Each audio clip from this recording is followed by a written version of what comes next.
ನೀನು ಇಲ್ಲಿಂದ ಹೋದ ಮೇಲೆ ಅವನು ತುಂಬ ಬದಲಾಗಿದ್ದ. ಯಾರನ್ನು ಮದುವೆ ಆಗಲು ಒಪ್ಪಿಕೊಳ್ಳುತ್ತಿರಲಿಲ್ಲ.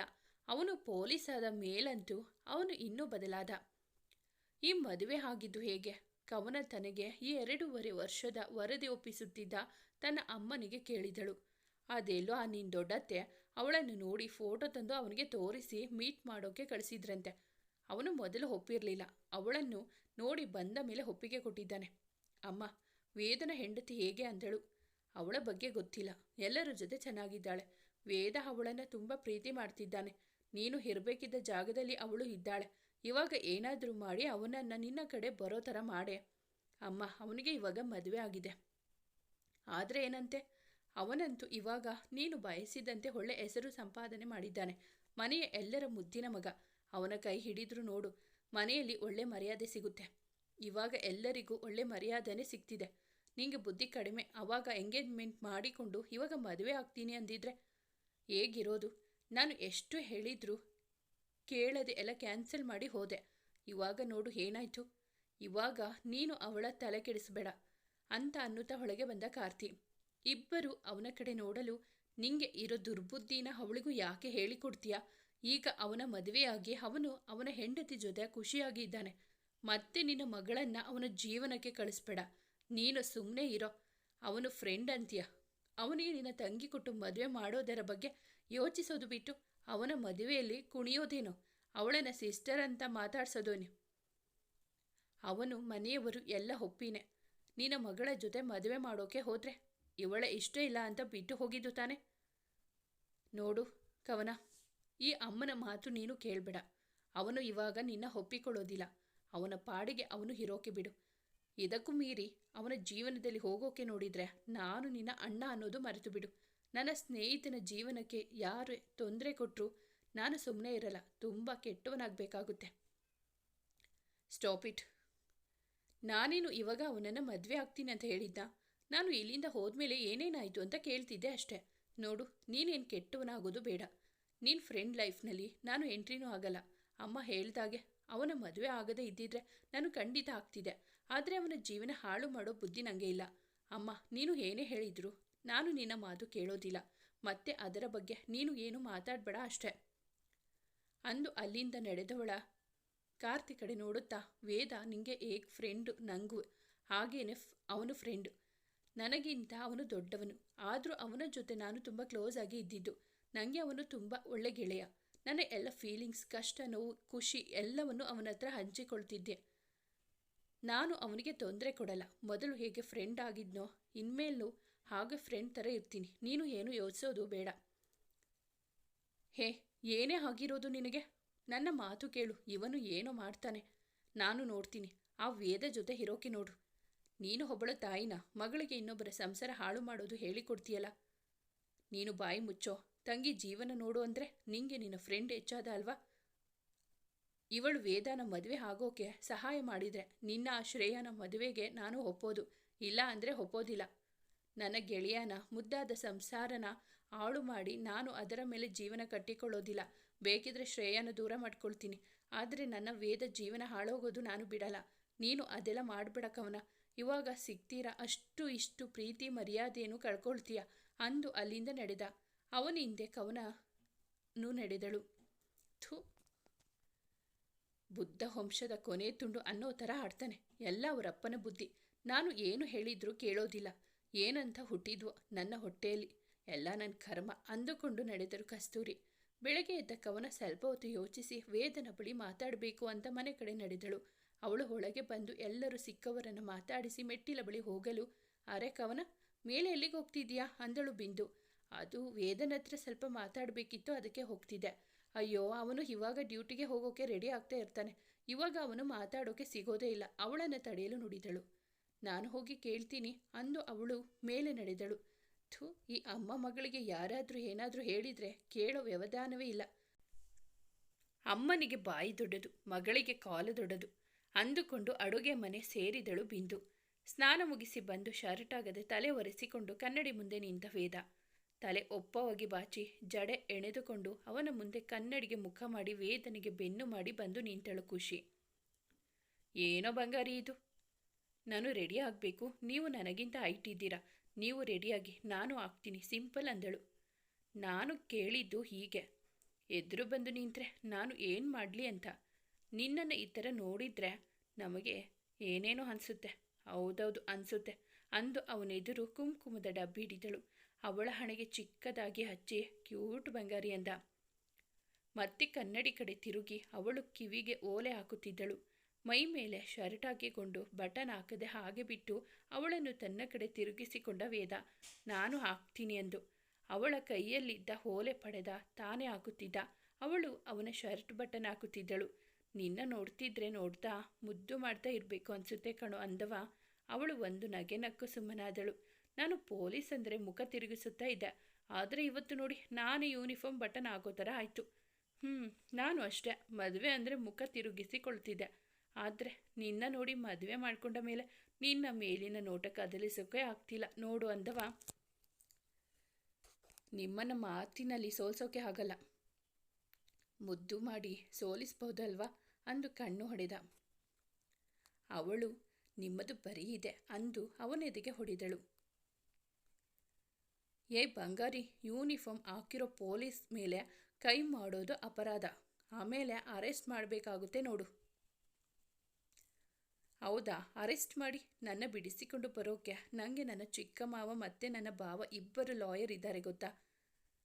ಇವಾಗೇನೋ ತಮಾಷೆಗೆ ಹೇಳಿದ್ಲು, ಅದು ಮುಂದೊಮ್ಮೆ ಅವಳ ಪಾಲಿಗೆ ನಿಜವಾಗುವುದರಲ್ಲಿತ್ತು. ಅದಕ್ಕೆ ಹೊಡಿಬಹುದು ಅಂದು ಅವನೆದೆ ಮೇಲೆ ಏಟು ಕೊಟ್ಟವಳ ಕೈ ಹಿಡಿದ. ಬೇಕಿದ್ರೆ ಕೆನ್ನೆಗೆ ಹೊಡಿ, ಎದೆ ಮೇಲೆ ಬೇಡ. ಯಾಕಂದರೆ ಅಲ್ಲಿ ನನ್ನ ಬಂಗಾರಿ ಇದ್ದಾಳೆ, ಅವಳಿಗೆ ನೋವಾಗುತ್ತೆ ಅಂದಾಗ ಅವನ ಮಾತಿಗೆ ಅವಳಿಗೆ ಪ್ರೀತಿ ಉಕ್ಕಿ ಬಂದಿತ್ತು. ಅವನನ್ನು ಗಟ್ಟಿಯಾಗಿ ಅಪ್ಪಿಕೊಂಡು ಮುತ್ತಿಟ್ಟಳು. ಅವನು ಅವಳನ್ನು ಬಿಗಿಯಾಗಿ ಬಂಧಿಸಿ ಮುದ್ದಿಸಿದ್ದ. ಬಂಗಾರಿ, ನನಗೆ ಬೆಳಗ್ಗೆನೆಯಿಂದ ಶಿಕ್ಷೆ ಕೊಟ್ಟರೆ ಹೇಗೆ? ನಾನೇನು ಮಾಡಿದೆ? ಈ ಥರ ಮುದ್ದಾಡಿದರೆ ನಾನು ಹೇಗೆ ನನ್ನ ಕಂಟ್ರೋಲ್ ಮಾಡ್ಕೊಳ್ಳೋದು? ಇನ್ನು ಡ್ಯೂಟಿಗೆ ಹೋಗುವ ಮಾತಿಗೆ ಅಂದಾಗ ಅವನಿಂದ ಸರಿದು ರೆಡಿ ಆಗಲು ತಿರುಗಿದಳು. ಅವನು ಅವಳ ಬೆನ್ನಿಗೆ ಮುತ್ತಿಟ್ಟು, ಬೇಗ ರೆಡಿಯಾಗು, ಟೈಮ್ ಆಗುತ್ತೆ ಅಂದಾಗ ಅಂದಳು. ಬಾಗಿಲು ನಾಕ್ ಮಾಡಿದಳು ಕವನ. ಇಬ್ಬರು ಬಾಗಿಲ ಕಡೆ ಒಟ್ಟಿಗೆ ನೋಡಲು ವೇದ ಏನು ಮಾತಾಡದೆ ತನ್ನ ಕೈಗೆ ವಾಚ್ ಹಾಕುತ್ತಾ ನಿಂತ. ಒಳಗೆ ಬನ್ನಿ ಅಂದಳು ಖುಷಿ. ಹಾಯ್, ಸಾರಿ ನೀವು ಬ್ಯುಸಿ ಇದ್ರಿ ಅನಿಸುತ್ತೆ, ಡಿಸ್ಟರ್ಬ್ ಆಯ್ತೇನೋ ಅಂದಾಗ ಪರವಾಗಿಲ್ಲ ಹೇಳಿ, ಏನು ಬಂದಿದ್ದು ಅಂದಳು ಖುಷಿ. ವೇದ ಹತ್ರ ಮಾತಾಡಬೇಕಿತ್ತು ಅಂದಾಗ ಅವಳ ಕಡೆ ನೋಡಿದ ವೇದ. ಹೇಳು ಅಂದು ಸ್ವಲ್ಪ ಪರ್ಸ್ನಲ್ ಅಂದಾಗ, ಸಾರಿ ಇವಾಗ ಅಷ್ಟೊಂದು ಟೈಮ್ ಇಲ್ಲ, ಸಂಜೆ ಸಿಗ್ತೀನಿ, ನನಗೆ ಇವಾಗ ಟೈಮ್ ಆಗಿದೆ ಅಂದವ. ಮತ್ತೆ ಮಾತಿಗೆ ಅವಕಾಶ ನೀಡದೆ, ಬಂಗಾರಿ ರೆಡಿ ಏನೋ, ನಿನ್ನ ಡ್ರಾಪ್ ಮಾಡಿ ಹೋಗ್ತೀನಿ, ಬಾರಮ್ಮ ಬೇಗ ಅನ್ನಲು, ನಾನು ರೆಡಿ, ತಿಂಡಿ ಮಾಡಿದರೆ ಆಯಿತು ಅಂದಳು. ಸಾರಿ ಕವನ, ಇಬ್ಬರು ಡ್ಯೂಟಿಗೆ ಹೋಗೋ ಬ್ಯುಸಿಯಲ್ಲಿ ಇದ್ದೀವಿ, ಸಂಜೆ ಸಿಗ್ತೀನಿ ಅಂದ ತನ್ನ ಫೋನ್ ಹುಡುಕುತ್ತಾ. ಬಂಗಾರಿ ನನ್ನ ವ್ಯಾಲೆಟ್ ಸಿಗ್ತಿಲ್ಲ ಅಂದಾಗ ಅವಳು ಅವನಿಗೆ ಬೈಕ್ ಕೀ ವ್ಯಾಲೆಟ್ ಕೊಟ್ಟಳು. ಅವಳನ್ನು ನೋಡಿ ಅದನ್ನು ಪಡೆಯುತ್ತಾ ನಿಂತ ಕವನ. ಓಕೆ, ಸಂಜೆ ಸಿಗ್ತೀನಿ ಅಂದು ಅಲ್ಲಿಂದ ಹೊರಗೆ ನಡೆದಳು.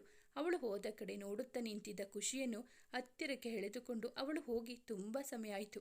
ನಮ್ಮ ರೂಮಿಂದ ನನ್ನ ಮನಸ್ಸಿನಿಂದ ಅಂದವ ಅವಳ ತುಟಿಗಳನ್ನು ಬಂಧಿಸಿದ್ದ.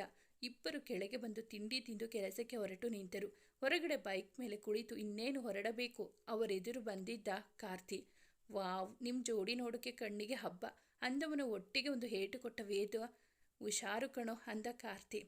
ಅವನ ಜೊತೆ ಒಂದಿಷ್ಟು ಮಾತಾಡಿದ ಮೇಲೆ ಅವರ ಬೈಕ್ ಸದ್ದು ಮಾಡುತ್ತಾ ಮುಂದೆ ನಡೆಯಿತು. ಇತ್ತೀಚೆಗೆ ನಿಂಗೆ ನನ್ನ ಕಡೆ ಗಮನ ಇಲ್ಲ, ತುಂಬ ಬ್ಯುಸಿ ಆಗಿದ್ದೀಯಾ ಅಂದಳು ಶ್ರೇಯಾ ಕಾರ್ತಿಯಿಂದ ನಿಂತು. ಹಾಗೇನಿಲ್ಲ ಕಣೆ, ಸ್ವಲ್ಪ ಕೆಲಸ ಇತ್ತು ಅಷ್ಟೇ, ಹೋಗು, ನನ್ನ ಮಾತಾಡಿಸ್ಬೇಡ, ಮೀಟ್ ಮಾಡೋಕೆ ಬರಲ್ಲ, ಏನೂ ಇಲ್ಲ ಅಂದವಳಿಗೆ. ಸ್ವಲ್ಪ ಕೆಲಸ ಇತ್ತು ಕಣೆ ಅಷ್ಟೇ, ಸಾರಿ ಬಾ, ಡ್ರಾಪ್ ಮಾಡ್ತೀನಿ ಅಂದ ಕಾರ್ತಿ ಶ್ರೇಯಾಳನ್ನು ಕರೆದುಕೊಂಡು ಕಾಲೇಜ್ ಕಡೆ ಬಿಡಲು ನಡೆದ. ಇವರನ್ನೆಲ್ಲ ತನ್ನ ಮನೆಯ ಟೆರೆಸ್ ಮೇಲೆ ನಿಂತು ನೋಡುತ್ತಿದ್ದಳು ಕವನ. ಅವಳಿಗೆ ಮತ್ತೆ ಯಾಕಾದರೂ ಇಲ್ಲಿಗೆ ಬಂದೋ ಅಂತ ಅನಿಸುತ್ತಿತ್ತು. ಅಷ್ಟರಲ್ಲಿ ಅವಳ ಫೋನ್ ರಿಂಗ್ ಆಗಲು ಅದರ ಕಡೆ ಗಮನವಿಟ್ಟಳು. ಮಧ್ಯಾಹ್ನದ ಸಮಯ. ಅಡುಗೆ ಮನೆಯಲ್ಲಿ ಅಡುಗೆ ಮಾಡುತ್ತಾ ಇದ್ದಳು ರಿಯಾ. ಹೊರಗಿನಿಂದ ಗೊಣಗುತ್ತಾ ಬಂದ ಕಸ್ತೂರಿ ಅವರು ಅವಳು ಒಬ್ಬಳೇ ಇದ್ದಿದ್ದು ನೋಡಿ ತಮ್ಮ ಕೆಟ್ಟ ಬುದ್ಧಿಗೆ ಕೆಲಸ ಕೊಟ್ಟಿದ್ದರು. ನೀನು ಒಬ್ಬಳೇ ಇದ್ದೀಯಾ, ಉಳಿದವರೆಲ್ಲ ಎಲ್ಲಿಗೆ ಹೋದ್ರು ಅಂದರು. ಅವಳಿಗೆ ಅವರ ಬಗ್ಗೆ ಸ್ವಲ್ಪ ಗೊತ್ತಿತ್ತು, ಆದರೂ ಅಷ್ಟೇನು ತಲೆಕೆಡಿಸಿಕೊಳ್ಳದೆ ತನ್ನ ಪಾಡಿಗೆ ತಾನು ಅಡುಗೆ ಮಾಡುತ್ತಾ ದೊಡ್ಡತ್ತೆ ಅಜ್ಜಿ ಜೊತೆ ದೇವಸ್ಥಾನಕ್ಕೆ ಹೋಗಿದ್ದಾರೆ. ಎರಡನೇ ಅತ್ತೆ ಬಿಂದು ಅಕ್ಕ ಜೊತೆ ಹಾಸ್ಪಿಟಲ್ಗೆ ಹೋದ್ರು. ಪಾಪುಗೆ ಹುಷಾರಿಲ್ಲ ಅಂತ. ಇನ್ನು ಎಲ್ಲರೂ ಕಾಲೇಜ್ಗೆ ಕೆಲಸಕ್ಕೆ ಹೋಗಿದ್ದಾರೆ. ಚಿಕ್ಕತ್ತೆ ಸ್ಟೋರ್ ರೂಮ್ನಲ್ಲಿ ಇದ್ದಾರೆ. ಏನೇನು ಸಾಮಾನು ಖಾಲಿಯಾಗಿದೆ ಅಂತ ನೋಡಿ ಲೀಸ್ಟ್ ಮಾಡ್ತಾ ಇದ್ದಾರೆ ಅನ್ನಲು ನೀನು ಅಡುಗೆ ಮಾಡ್ತಾ ಇದ್ದೀಯಾ? ಅಲ್ಲ, ಇಷ್ಟೊಂದು ಜನಕ್ಕೆ ನೀನು ಹೇಗೆ ಅಡುಗೆ ಮಾಡ್ತೀಯಾ? ನಿಂಗೇನು ಕಡಿಮೆ ಆಗಿದೆ ಅಂತ ನೀನು ಹೀಗೆ ಎಲ್ಲರಿಗೂ ಅಡುಗೆ ಮಾಡ್ತಾ ಇದ್ದೀಯಾ? ನಮ್ಮನೆ ಕೆಲಸ ನಾನು ಮಾಡೋದು ಬೇಡವಾ? ಅವರ ಒಳಸಂಚಿನ ಮಾತಿನ ಅರ್ಥ ತಿಳಿಯದೆ ಮಾತಾಡುತ್ತಾ ನಿಂತಳು. ಅಯ್ಯೋ, ನಿಮ್ಮ ಅತ್ತೇನು ಹೀಗೆ ಹೇಳ್ತಿದ್ಲು. ಅವಳು ಬದಲಾಗ್ಲಿಲ್ಲ. ನೀನು ಅವಳಿಗೆ ತಕ್ಕ ಹಾಗೆ ಇದ್ದೀಯಾ? ಆ ಖುಷಿನ ನೋಡು. ಈ ಮನೆ ಸೊಸೆ ತಾನೆ. ಅವಳು ಮನೆಯಲ್ಲಿ ಇರೋದು ಬಿಟ್ಟು ಕೆಲಸಕ್ಕೆ ಹೋಗಿದ್ದು ಯಾಕೆ? ಅದನ್ನು ವೇದ ಭಾವ ಹತ್ರನೇ ಕೇಳಬೇಕು. ಅವರೇ ಕಳಿಸಿದ್ದು. ಖುಷಿಗೆ ಕಾಲೇಜ್ ಕಡೆಯಿಂದ ಫೋನ್ ಬಂದಿತ್ತು ಅಂತ ಹೋದ್ರು. ನೀನು ಓದಿದ್ದೀಯಾ ತಾನೆ? ನಿನ್ನ ಗಂಡನಿಗೆ ಕೇಳು ನನ್ನ ಕೆಲಸಕ್ಕೆ ಕಳಿಸಿ ಅಂತ. ನಾನು ಯಾಕೆ ಹೋಗಬೇಕು? ಮನೆಯಲ್ಲಿ ಆರಾಮಾಗಿ ಇರ್ತೀನಿ. ಅದಕ್ಕೆ ನಿಂಗೆ ಬುದ್ಧಿ ಇಲ್ಲ ಅಂದಿದ್ದು. ಅವಳು ಕೆಲಸ ಅಂತ ಗಂಡನ ಜೊತೆ ಆರಾಮಾಗಿ ಹೊರಗೆ ಹೋಗಿ ಬರ್ತಾಳೆ. ಬೇಕಿದ್ದು ಕಡೆ ಹೋಗಿ ಬೇಕಿದ್ದು ತಿಂದು ಇಬ್ಬರು ಚೆನ್ನಾಗಿದ್ದಾರೆ. ಆದರೆ ನೀನು ನೋಡು, ನಿನ್ನ ಗಂಡ ನೀನು ಇಬ್ಬರು ಆರಾಮಾಗಿ ಎಲ್ಲಿಗೆ ಹೋಗಿದ್ದೀರಾ ಹೇಳು? ಅವಳನ್ನು ನೋಡಿ ಕಲ್ತ್ಕೋ. ಅವರ ಮಾತು ಕೇಳಿ ರಿಯಾ ಯೋಚಿಸುತ್ತಾ ನಿಂತಳು. ಕಸ್ತೂರಿ ಮಾತುಗಳು ಅವಳ ಮೇಲೆ ನಿಧಾನಕ್ಕೆ ಪ್ರಭಾವ ಬೀರಲು ಶುರು ಮಾಡಿದವು. ನೀನು ಓದಿದ್ದೀಯಾ ತಾನೆ? ಕೆಲಸಕ್ಕೆ ಹೋಗ್ತೀನಿ ಅಂತ ಹೇಳಿ ನೋಡು, ಯಾರೂ ಕಳಿಸೋದಿಲ್ಲ. ಅವಳು ಅಂದರೆ ವೇದನ ಹೆಂಡತಿ. ಅವನು ಎಲ್ಲರಿಗೂ ಮುದ್ದಿನ ಮಗ. ಅವನ ಮಾತು ಎಲ್ಲರೂ ಕೇಳ್ತಾರೆ. ಅವನ ಹೆಂಡತಿಗೂ ಅಷ್ಟೇ ಗೌರವ ಕೊಡ್ತಾರೆ. ಆದರೆ ನಿನಗೆ, ನಿನ್ನ ಗಂಡನಿಗೆ ನಿಂಗೆ ಹೊರಗೆ ಹೋಗಬೇಕು ಅಂತ ಆಸೆ ಇಲ್ವಾ? ನೀನೇ ಯೋಚಿಸು. ಅವಳಿಗಿಂತ ನೀನು ಯಾವುದರಲ್ಲಿ ಕಡಿಮೆ ಇದ್ದೀಯಾ ಅಂತ ಹೇಳುತ್ತಾ ಅವಳ ಕಿವಿ ಊದಿದರು ಕಸ್ತೂರಿ. ಅವಳು ಅವರ ಮಾತು ಯೋಚಿಸಿದವಳೆ ಸಂಜೆ ಶ್ರವಣ್ ಜೊತೆ ಮಾತಾಡಬೇಕು ಅಂದುಕೊಂಡಳು. ತಾನು ಬಂದ ಕೆಲಸ ಮುಗಿಯಿತೆಂದು ವ್ಯಂಗ್ಯವಾದ ನಗು ಬೀರಿ ನಡೆದರು. ಮಧ್ಯಾಹ್ನ ಆಗುತ್ತಿದ್ದಂತೆ ಒಬ್ಬೊಬ್ಬರು ಹೆಂಗಸರು ಮನೆಗೆ ಬಂದರು. ಸಂಜೆ ಸಮಯಕ್ಕೆ ಮನೆ ಮತ್ತೆ ತುಂಬಿಕೊಂಡಿತ್ತು. ಶಶಾಂಕ್ ಜೊತೆ ಮನೆಗೆ ಬಂದಳು ಖುಷಿ. ವೇದ ಬ್ಯುಸಿ ಇದ್ದ ಕಾರಣ ತಮ್ಮನಿಗೆ ಹೋಗಲು ಹೇಳಿದ. ರಿಯಾ ಮಧ್ಯಾಹ್ನ ಎಲ್ಲ ಯೋಚಿಸಿ ಸಂಜೆ ಶ್ರವಣ್ ಜೊತೆ ಹೊರಗೆ ಹೋಗಲು ಫೋನ್ ಮಾಡಿ ಅವನನ್ನು ಕೇಳಿದಾಗ ಅವನು ಬ್ಯುಸಿ ಇದ್ದೀನಿ ಅಂದು ನಾಳೆ ಹೋಗುವ ಎಂದು ಹೇಳಿದ್ದ. ಕೆಲಸಕ್ಕೆ ಬೇಗ ಮುಗಿಸಿ ಸಂಜೆ ಬೇಗ ಮನೆಗೆ ಬಂದ ವೇದ. ಅವನು ಬೈಕ್ ನಿಲ್ಲಿಸಿ ಅಡಿ ಇಡುವ ಮೊದಲೇ ಅವನ ಕಣ್ಣಿಗೆ ಕಾಣಿಸಿದ್ದು ಕವನ. ಅವಳನ್ನು ನೋಡಿ ಒಂದು ಲುಕ್ ಕೊಟ್ಟು ಒಳಗೆ ನಡೆದ. ಶಶಾಂಕ್ ವೇದ ರಿಷಿಯನ್ನು ಆಟ ಆಡಿಸಿದ ರೀತಿ ತಿಳಿದು ರಿಷಿ ಲವ್ಸ್ ವಿಷಯವನ್ನು ಒಂದೇ ದಿನಕ್ಕೆ ಪೂರ್ತಿಯಾಗಿ ಕಲೆ ಹಾಕಿದ್ದ. ರಿಷಿ ಬರುವುದನ್ನೇ ಕಾಯುತ್ತಾ ಕುಳಿತಿದ್ದನು ಅವನನ್ನು ಕಾಡಿಸಲು. ವೇದನಿಗೆ ಕಾಫಿ ಹಿಡಿದು ಹೋದ ಖುಷಿ ಅವನೊಂದಿಗೆ ಮಾತನಾಡುತ್ತಾ ರೂಮ್ನಲ್ಲಿ ಕುಳಿತಿದ್ದಳು. ಅಂದಿನ ದಿನದ ಅಷ್ಟು ದಿನಚರಿಯನ್ನು ಇಬ್ಬರು ಒಬ್ಬರಿಗೊಬ್ಬರು ಒಪ್ಪಿಸುವುದು ದಿನನಿತ್ಯದ ಕಾಯಕವಾಗಿತ್ತು. ಅವಳ ಕೆನ್ನೆ ಮೇಲೆ ಮುತ್ತಿಟ್ಟು ಮುದ್ದಾಗಿ ಕುಳಿತವಳನ್ನು ಮುದ್ದಿಸುತ್ತಾ ಇದ್ದವನನ್ನು ತಡೆದಿದ್ದು ಬಾಗಿಲು ಬಡಿದ ಶಬ್ದ. ವೇದ ಮುಖ ಸಿಂಡರಿಸಿದವನೇ. ಖುಷಿ ಅವನ ರೀತಿಗೆ ನಗುತ್ತಾ ಹೋಗಿ ನೋಡಲು ಅಲ್ಲಿ ಕವನ ಇದ್ದಳು. ಹಾಯ್, ವೇದ ಇದ್ದಾನ ಅಂದವಳನ್ನು ನೋಡಿ ಇದ್ದಾರೆ ಬನ್ನಿ ಅಂತ ಒಳಗೆ ಕರೆದಳು ಖುಷಿ ವಲ್ಲದ ಮನಸ್ಸಿನಿಂದ. ಅವಳು ಬಂದಿದ್ದು ತಿಳಿದು ಎದ್ದು ಬಾಲ್ಕನಿಯಲ್ಲಿ ಹೋಗಿ ನಿಂತಿದ್ದ ವೇದ. ಅವನಿರುವಲ್ಲಿಗೆ ಬಂದವಳೆ ಹಾಯ್ ಅಂದಳು. ಹೇಳು, ಮಾರ್ನಿಂಗ್ ಏನೋ ಮಾತಾಡಬೇಕು ಅಂದೆ ಅಂದವ ಅವಳ ಕಡೆ ನೋಡದೆ. ಅದು ಸ್ವಲ್ಪ ಪರ್ಸ್ನಲ್ ಅಂದಾಗ ಅವಳು ಮಾತು ಅರಿತ ಖುಷಿ ಅಲ್ಲಿ ನಿಲ್ಲದೆ ಕೆಳಗೆ ನಡೆದಳು. ಸಾರಿ ವೇದ, ಅವತ್ತು ನಾನು ಹಾಗೆ ಹೇಳಬಾರ್ದಿತ್ತು. ಇವಾಗ ಅದೆಲ್ಲ ಮುಗಿದು ಹೋಗಿದೆ. ಅದು ಬಿಟ್ಟು ಬೇರೆ ವಿಷಯ ಮಾತಾಡು. ಅದೆಲ್ಲ ಆದಮೇಲೆ ನೀನು ಮದುವೆಗೆ ಒಪ್ಪಿರಲಿಲ್ಲ ಅಂತೆ. ಖುಷಿನ ಹೇಗೆ ಒಪ್ಕೊಂಡೆ? ನನಗೆ ವೆಯ್ಟ್ ಮಾಡ್ತಾ ಇರ್ತೀಯ ಅಂತ ನಾನು ಅಂದ್ಕೊಂಡಿದ್ದೆ. ನೀನು ನಾನು ವಾಪಸ್ ಬರೋವರೆಗೂ ಕಾಯ್ತಾ ಇರು ಅಂತ ಒಂದು ಮಾತು ಹೇಳಿದ್ರು ಎಷ್ಟೇ ವರ್ಷ ಆದರೂ ಕಾಯ್ತಾ ಇರ್ತಿದ್ದೆ. ಆದರೆ ನನ್ನ ಭಾವನೆಗಳನ್ನು ನೀನು ಅರ್ಥ ಮಾಡಿಕೊಳ್ಳದೆ ಹೋಗಿದೆ. ಅಷ್ಟು ಆದಮೇಲೆ ನಿನ್ನ ಕಾಯೋದು ಮುಟ್ಟಾಳತನ ಆಗುತ್ತೆ ಅಲ್ವಾ? ಇನ್ನು ನನ್ನ ಹೆಂಡತಿ ಬಗ್ಗೆ ಕೇಳಿದೆ. ಹೌದು, ನಿಜ ಹೇಳಿದ್ದು ನೀನು. ನಾನು ಅವತ್ತು ಎಂಗೇಜ್ಮೆಂಟ್ ಕ್ಯಾನ್ಸಲ್ ಆದಮೇಲೆ ಬೇರೆ ಮದುವೆ ಆಗೋಕೆ ಒಪ್ಪಿರಲಿಲ್ಲ. ನಿನ್ನ ಮೇಲಿನ ಪ್ರೀತಿ ಅಂತಲ್ಲ, ನನಗೆ ಇಷ್ಟ ಆಗುವಂಥ ಹುಡುಗಿ ಸಿಗ್ತಾ ಇರಲಿಲ್ಲ. ಅಲ್ಲದೆ ನನ್ನ ಕೆಲಸ, ಫ್ಯಾಮಿಲಿ ಎಲ್ಲದಕ್ಕೂ ಅಡ್ಜಸ್ಟ್ ಆಗುವ ಹುಡುಗಿ ಬೇಕಿತ್ತು. ಮತ್ತೆ ಇಷ್ಟು ಬೇಗ ಮದುವೆ ಆಗೋಕ್ಕೂ ನನಗೆ ಇಷ್ಟ ಇರಲಿಲ್ಲ ಅಷ್ಟೇ. ಅದೇ ರೀಸನ್. ಇನ್ನು ಖುಷಿನ ನಾನು ಹೇಗೆ ಒಪ್ಪಿಕೊಂಡೆ ಅಂದೆ ಅಲ್ವಾ? ಅದೇನೋ ಅವಳನ್ನು ಮೊದಲು ನೋಡಿದ ದಿನಾನೇ ಇವಳೇ ನನ್ನ ಹೆಂಡತಿ ಅಂತ ಫಿಕ್ಸ್ ಆದೆ. ಅಷ್ಟು ಮುದ್ದು ಅವಳು. ಎಲ್ಲ ಹುಡುಗಿಯರ ಥರ ಅಲ್ಲ, ಅವಳು ವೆರಿ ಸ್ಪೆಷಲ್. ಹಣ, ಆಸ್ತಿ, ಹೆಸರು ಅಂತ ನೋಡದೆ ಅವಳು ಪ್ರೀತಿ ಮಾತ್ರ ನೋಡಿದ್ಲು. ಅಂದರೆ ನಾನು ಶ್ರೀಮಂತ, ಒಳ್ಳೆ ಮನೆತನ, ಗೌರ್ಮೆಂಟ್ ಕೆಲಸ ಅಂತ ಗೊತ್ತಿದ್ದು ನನ್ನ ರಿಜೆಕ್ಟ್ ಮಾಡಿದ್ಲು. ಆವಾಗಲೇ ನನಗೆ ಅವಳು ಸಿಕ್ಕಾಬಟ್ಟೆ ಇಷ್ಟ ಆಗಿದ್ದು. ವಾಟ್, ನಿನ್ನ ರಿಜೆಕ್ಟ್ ಮಾಡಿದ್ರಾ? ಅವಳಿಗೆ ಪೊಲೀಸ್ ಕೆಲಸ ಇಷ್ಟ ಇಲ್ಲ ಅಂತ. ನಾನು ಪೊಲೀಸ್ ಅನ್ನುವ ಕಾರಣಕ್ಕೆ ಮೊದಲು ನನ್ನ ರಿಜೆಕ್ಟ್ ಮಾಡಿದ್ಲು ಅಂದವ. ಆಮೇಲೆ ಹೇಗೆ ಒಪ್ಕೊಂಡ್ರು? ನಾನು ಪೊಲೀಸ್ ಅಂತ ಬೇಡ ಅಂದ್ಲು. ಆಮೇಲೆ ನನ್ನ ಮೇಲಿನ ಪ್ರೀತಿಯಿಂದ ಒಪ್ಪಿಕೊಂಡ್ಲು. ಅವಳಿಗೆ ನಾನು ಅಂದರೆ ತುಂಬ ಇಷ್ಟ. ಮಾಡ್ತಾಳೆ, ಬಾಯಿ ಬಿಟ್ಟು ಯಾವತ್ತೂ ಹೇಳಿಲ್ಲ. ಆದರೆ ಅವಳ ಪ್ರೀತಿ ಅವಳ ನಡೆಯಲ್ಲಿ ಸ್ಪಷ್ಟವಾಗಿ. ನನ್ನ ಹತ್ರ ದುಡ್ಡು, ಹೆಸರು, ಶ್ರೀಮಂತಿಕೆ ಏನೂ ಅವಳು ನೋಡಲಿಲ್ಲ. ಅದೇ ನನಗೆ ಅವಳ ಮೇಲೆ ಪ್ರೀತಿ ಗೌರವ ಹುಟ್ಟೋದಕ್ಕೆ ಕಾರಣ. ಆಶ್ಚರ್ಯ ಆಗುತ್ತೆ, ನನಗೂ ಮೊದಲಾಗಿದ್ದು. ನಾನು ಪ್ರೀತಿ ಹೇಳ್ಕೊಂಡೆ. ಇಂಟ್ರೆಸ್ಟಿಂಗ್. ಓಕೆ, ಹೇಗೂ ಮದುವೆ ಆಗಿದೆ, ಇಬ್ಬರು ಹ್ಯಾಪಿ ಆಗಿರಿ ಅಷ್ಟೆ. ಅವಳು ನನ್ನ ಲೈಫ್ಗೆ ಬಂದ ಮೇಲೆ ನಾನು ತುಂಬ ಹ್ಯಾಪಿ ಆಗಿದ್ದೀನಿ. ಅವಳು ಸಿಗೋಕೆ ಒಂದು ರೀತಿ ನೀನೇ ಕಾರಣ. ತುಂಬ ಥ್ಯಾಂಕ್ಸ್ ಅಂದವ. ಇದೇನಾ ನೀನು ಮಾತಾಡಬೇಕು ಅಂದಿದ್ದು ಕೇಳಿದ. ಅಲ್ಲ, ಬೇರೆ ಇದೆ. ನಾನು ನಿನ್ನ ಹತ್ರ ಹೆಲ್ಪ್ ಕೇಳಬೇಕು ಅಂದ್ಕೊಂಡಿದ್ದೆ. ನೀನು ಪೊಲೀಸ್ ಆಗಿದ್ದು ನನಗೆ ಅಡ್ವಾಂಟೇಜ್ ಆಯಿತು. ವಿಷಯ ಏನು ಅಂತ ಹೇಳ್ತೀನಿ, ಬಟ್ ನೀನು ಯಾರಿಗೂ ಹೇಳಬಾರ್ದು. ತುಂಬ ಸೀಕ್ರೆಟ್ ಆಗಿರಬೇಕು. ಓಕೆ, ವಿಷಯ ಹೇಳು ಅಂದು ಅವಳ ಕಡೆ ತಿರುಗಿದ. ಅವಳು ಅವನನ್ನೊಮ್ಮೆ ನೋಡಿ ವಿಷಯ ತಿಳಿಸಿದಳು. ಇವಾಗ ಅವಳು ಹೇಳಿದ್ದು ಏನು ಅಂತ ಮುಂದೆ ನಿಮಗೆ ವೇದಾನೆ ಹೇಳಿದ ಮೇಲೆ ಗೊತ್ತಾಗುತ್ತೆ. ಓಕೆ, ಅದೆಲ್ಲ ಕೊಟ್ಟಿರು, ನಾನು ನೋಡ್ತೀನಿ ಅಂದ ವೇದ. ಓಕೆ, ನಾಳೆ ಕೊಡ್ತೀನಿ ಪ್ಲೀಸ್. ಮನೇಲಿ ಇದು ಯಾರಿಗೂ ಗೊತ್ತಾಗೋದು ಬೇಡ. ಇಲ್ಲ, ಯಾರಿಗೂ ಹೇಳೋದಿಲ್ಲ, ಡೋಂಟ್ ವರಿ. ಪ್ರಾಮಿಸ್ ಮಾಡು ಅಂದಳು ಕೈ ಮುಂದೆ ಚಾಚಿ. ಈ ವೇದಾಂತ್ ಒಮ್ಮೆ ಮಾತು ಕೊಟ್ಟರೆ ಮುಗೀತು. ಅದನ್ನು ಯಾವತ್ತೂ ಮರೆಯೋದಿಲ್ಲ. ಓಕೆ, ನಾನು ಕೊಟ್ಟಿದ್ದೀನಿ. ನಿನ್ನ ಕೆಲಸನ ಯಾರಿಗೂ ಗೊತ್ತಿಲ್ಲದೆ ಮಾಡಿಕೊಡ್ತೀನಿ ಅಂದ. Thanks Veda. ಆ್ಯಂಡ್ ನಿನ್ನ ಖುಷಿ ಜೋಡಿ ತುಂಬ ಚೆನ್ನಾಗಿದೆ. ನಿಮಗೆ ಅವರು ಒಳ್ಳೆ ಪೇರ್. ಹ್ಯಾಪಿ ಮ್ಯಾರಿಡ್ ಲೈಫ್ ಅಂದು ಅವನ ಕೈ ಕುಲುಕಿ ವಿಶ್ ಮಾಡಿದಳು. ಬೈಕ್ ನಿಲ್ಲಿಸಿ ಕೀಯನ್ನು ತಿರುಗಿಸುತ್ತಾ ಬಂದ ರಿಷಿ. ಅವನೆದುರಿಗೆ ಬಂದು ನಿಂತರು ಶಶಾಂಕ್, ವಸಂತ್. ಹಾಯ್ ಬ್ರೋ ಅಂದವರಿಗೆ. ಏನ್ರೋ ಇವತ್ತು ಏನು ಕೇಳೋಕೆ ಹೀಗೆ ಅಡ್ಡ ಬಂದು ನಿಂತಿದ್ದೀರಾ? ಕೇಳೋಕೆ ಏನಿದೆ, ಏನಿಲ್ಲಪ್ಪ ಅಂದರು. ಅವರನ್ನು ವಿಚಿತ್ರವಾಗಿ ನೋಡುತ್ತಾ ಅಲ್ಲಿಂದ ಮುಂದೆ ನಡೆಯುತ್ತಿದ್ದ ರಿಷಿ. ಏ ವಸು, ನಿಂಗೆ ಗೊತ್ತಾ, ನಮ್ಮನಿಗೆ ಇನ್ನೊಬ್ಬರು ಹೊಸ ಹತ್ತಿಗೆ ಬರ್ತಾರೆ ಕಣೋ ಅಂತ ಹೇಳಿದ ಶಶಾಂಕ್ ರಿಷಿಗೆ ಕೇಳುವಂತೆ. ಅವರ ಮಾತು ಕೇಳಿ ತನ್ನ ನಡೆಗೆ ನಿಧಾನ ಮಾಡಿದ ರಿಷಿ. ಹೌದಾ, ನನಗೆ ಗೊತ್ತಿರಲಿಲ್ಲ, ಯಾರೋ ಅದು ಅಂದವ ವಸಂತ್. ಅವರ ಬಳಿಗೆ ಬಂದ ರಿಷಿ. ಏನೋ ಅದು, ಯಾರೋ ಹತ್ತಿಗೆ? ವೇದ ಶ್ರವಣ್ ಬ್ರೋ ಬಿಟ್ರೆ ನೀನೇ ತಾನೇ ನೆಕ್ಸ್ಟ್ ಇರೋದು. ಸೊ ನಿನ್ನ ಮದುವೆ ಆದವರು ನಮಗೆ ಹತ್ತಿಗೆ ಆಗ್ತಾರೆ, ಅದು ನನಗೆ ಗೊತ್ತಿದೆ. ಇವಾಗ ನಮ್ಮ ಮನೆಗೆ ಬರ್ತಾರೆ ಅಂದೆ. ಅಂದರೆ ಅದರ ಅರ್ಥ ಏನು ಅಂತ ನೀನೇ ಹೇಳಬೇಕು ಬ್ರೋ. ಯಾವಾಗ ಮನೆಯಲ್ಲಿ ನೀನು ಹೇಳ್ತೀಯಾ, ಯಾವಾಗ ಮನೆಗೆ ಕರ್ಕೊಂಡು ಬರ್ತೀಯಾ ಅಂದ ಅವನ ಹೆಗಲ ಮೇಲೆ ಕೈ ಊರುತ್ತಾ. ನಾ ಯಾರನ್ನ ಕರ್ಕೊಂಡು ಬರಬೇಕು? ಏನೇನೋ ಮಾತಾಡೋದು ಬಿಟ್ಟು ಓದ್ಕೋ ಹೋಗಿ. ಯಾವಾಗ ನೋಡಿದ್ರು ಕೆಲಸಕ್ಕೆ ಬಾರದೇ ಇರೋದು, ಮಾತಾಡ್ತಾ ಟೈಮ್ ವೇಸ್ಟ್ ಮಾಡ್ತೀರಾ ಅಂದು ಸಿಡುಕಿ ನಡೆದವನಿಗೆ ಕೇಳಿಸುವಂತೆ. ಬಾರೋ ವಸು, ದೊಡ್ಡಮ್ಮಂಗೆ ಎಲ್ಲ ಹೇಳೋಣ ಅಂದವ. ಅವರನ್ನು ಅಡ್ಡಗಟ್ಟಿ ತಡೆದ ರಿಷಿ. ಏನು ಹೇಳ್ತೀರಾ ಅಂದ ಸ್ವಲ್ಪ ತಡವರಿಸುತ್ತಾ.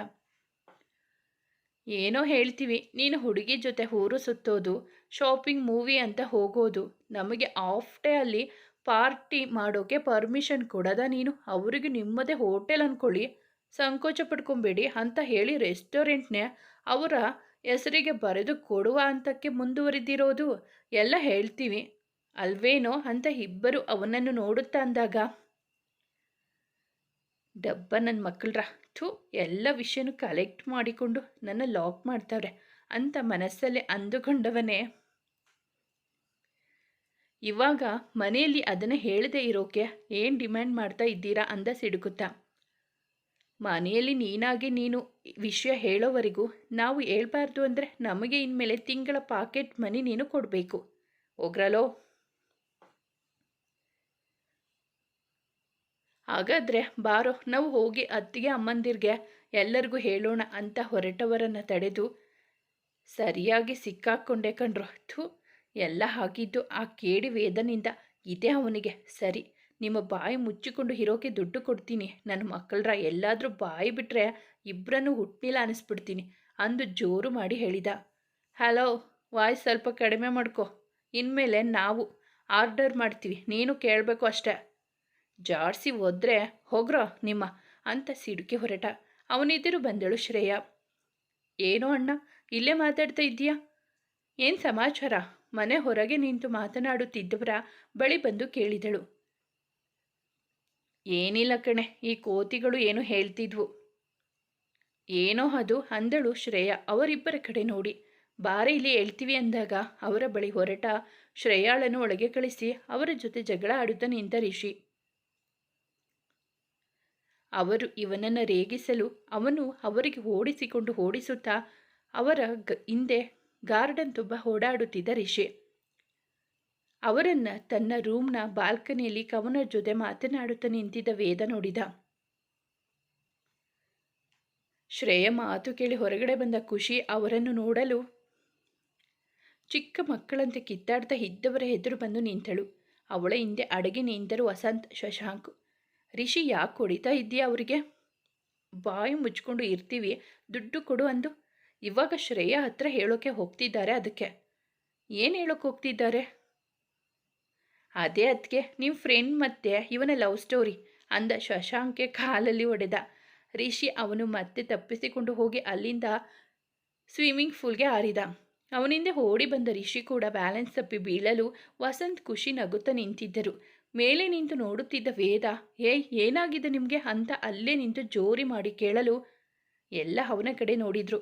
ಅವರೆಲ್ಲರ ಮುಖ ವಿವರಣವಾಗಿದ್ದು ಅವನ ಪಕ್ಕದಲ್ಲಿ ಕವನಾಳನ್ನು ನೋಡಿ ನೀರಿಂದ ಮೇಲೆದ್ದು ಬಂದ ರಿಷಿ, ನಿಮ್ಮ ಗಂಡ ಮಾಡಿದ ಅವಾಂತರಕ್ಕೆ ನ್ಯೂಸ್ ಚಾನೆಲ್ ಥರ ಇರೋ ನನ್ನ ಮಗನ ಬಾಯಿಗೆ ವಿಷಯ ಬಿದ್ದಿದೆ. ಇನ್ನು ಮನೇಲಿ ಎಲ್ರಿಗೂ ತಿಳಿದ ಹಾಗೆ ನೀವೇ ಹೆಲ್ಪ್ ಮಾಡಬೇಕು ಅತ್ತಿಗೆ ಅಂದ. ಅವನ ತಲೆಯಲ್ಲಿ ಕೈ ಆಡಿಸಿದ ಖುಷಿ, ಇಟ್ಸ್ ಓಕೆ, ಗೊತ್ತಾದರೆ ಏನು ಪ್ರಾಬ್ಲಮ್ ಆಗಲ್ಲ, ಮನೆಯಲ್ಲಿ ಒಪ್ಕೊಳ್ತಾರೆ ಬಿಡು ಅಂದಾಗ, ನಾನೇನು ನ್ಯೂಸ್ ಚಾನಲ್ ಅಲ್ಲ, ಏನೋ ನಿನಗೆ ಆಡಿಸೋಕೆ ಹಾಗೆ ಮಾಡಿದ್ದು ಅಷ್ಟೆ, ಯಾರಿಗೂ ಹೇಳೋದಿಲ್ಲ, ಆದರೆ ಪಾಕೆಟ್ ಮನಿ ಮರಿಬೇಡ ಅಂದು ಖುಷಿ ಸೀರೆ ಸೆರಗಲ್ಲಿ ತಲೆ ಒರೆಸಿಕೊಂಡವನೇ ವೇದನ ಕಡೆ ನೋಡುತ್ತಾ, ಅವನಿಗೆ ತಲೆ ಏನಾದರೂ ಕೆಟ್ಟಿದ್ಯಾ? ಅವಳ ಜೊತೆ ಅಲ್ಲಿ ಯಾಕೆ ಇದ್ದಾನೆ? ಅವಳನ್ನು ಹತ್ತಿರಕ್ಕೆ ಸೇರಿಸ್ಬಿಡಿ, ಹೋಗಿ ಅತ್ತಿಗೆ ಅವರಿಗೆ ಸರಿಯಾಗಿ ಬೈದು ಅವಳನ್ನು ಆಚೆ ಕಳಿಸಿ ಅಂದ. ಏನೋ ಮಾತಾಡಬೇಕು ಅಂತ ಹೇಳ್ತಿದ್ರು, ಮಾತಾಡ್ತಾ ಇದ್ದಾರೆ ಅನಿಸುತ್ತೆ ಅತ್ತಿಗೆ, ಆದರೂ ಅವಳನ್ನು ದೂರ ಇಡಿ ಅಂತ ಮಾತಾಡುತ್ತಾ ನಾಲ್ವರು ಮನೆ ಒಳಗೆ ನಡೆದರು.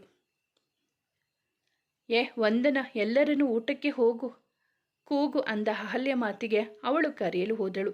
ಖುಷಿ ತನ್ನ ಕೋಣೆ ಸೇರಿದರೆ ರಿಷಿ ತನ್ನ ಕೋಣೆ ಸೇರಿದ. ಅವನಿಂದ ಶಶಾಂಕ್, ವಸಂತ್ ಕೂಡ ಹೋದರು. ಬಂಗಾರಿ, ಅವರು ಯಾಕೋ ಹಾಗೆ ಕಿತ್ತಾಡ್ತಾ ಇದ್ದಿದ್ದು? ಅದು ರಿಷಿಗೆ ಶಶಾಂಕ್ ಏನೋ ಹೇಳಿದ ಅಂತ ಜಗಳ ಮಾಡ್ಕೊಳ್ತಾ ಇದ್ರು ಅಂದವಳೆ ಕವನ ಕಡೆ ನೋಡಿದಳು. ಓಕೆ ವೇದ, ನಾನು ಹೋಗ್ತೀನಿ ಅಂದು ಖುಷಿಗೂ ವಿಶ್ ಮಾಡಿ ಹೊರಗೆ ಹೋದಳು ಕವನ. ಬಂಗಾರಿ, ಹೊಟ್ಟೆ ಹಸಿತಿದೆ, ಊಟ ರೆಡಿಯಾಗಿದ್ಯಾ ಅಂದ ಅವಳನ್ನು ಹಿಂದಿನಿಂದ ಬಳಸಿ. ಆಗಿದೆ ಬನ್ನಿ, ನಾನು ಅದನ್ನು ಹೇಳೋಕೆ ಬಂದೆ ಅಂದಳು ಖುಷಿ. ಅವಳ ಕೊರಳಲ್ಲಿ ಮುತ್ತಿಟ್ಟು, ನೀನು ನನಗೆ ಒಳ್ಳೆ ಜೋಡಿ ಅಂತೆ, ನಮ್ಮಿಬ್ಬರ ಫೇರ್ ಚೆನ್ನಾಗಿದೆ ಅಂತೆ. ಮುಂದುವರಿಯುವುದು. ಸ್ನೇಹಿತರೆ, ಈ ಕಥೆ ನಿಮಗೆ ಇಷ್ಟವಾಗಿದ್ದರೆ ದಯವಿಟ್ಟು ಒಂದು ಲೈಕ್ ಮಾಡಿ, ನಮ್ಮ ಚಾನಲನ್ನು ಸಬ್ಸ್ಕ್ರೈಬ್ ಆಗಿ ಪಕ್ಕದಲ್ಲಿರುವ ಬೆಲ್ ಬಟನ್ ಕ್ಲಿಕ್ ಮಾಡಿ, ನಿಮ್ಮ ಫ್ರೆಂಡ್ಸ್ ಆ್ಯಂಡ್ ಫ್ಯಾಮಿಲಿಗೆ ಈ ಕಥೆಯನ್ನು ಶೇರ್ ಮಾಡಿ. ನಿಮ್ಮ ಅನಿಸಿಕೆ ಅಭಿಪ್ರಾಯವನ್ನು ಕಾಮೆಂಟಲ್ಲಿ ತಿಳಿಸಿ. ಕಥೆಯನ್ನು ಕೇಳಿದ್ದಕ್ಕಾಗಿ ಧನ್ಯವಾದಗಳು.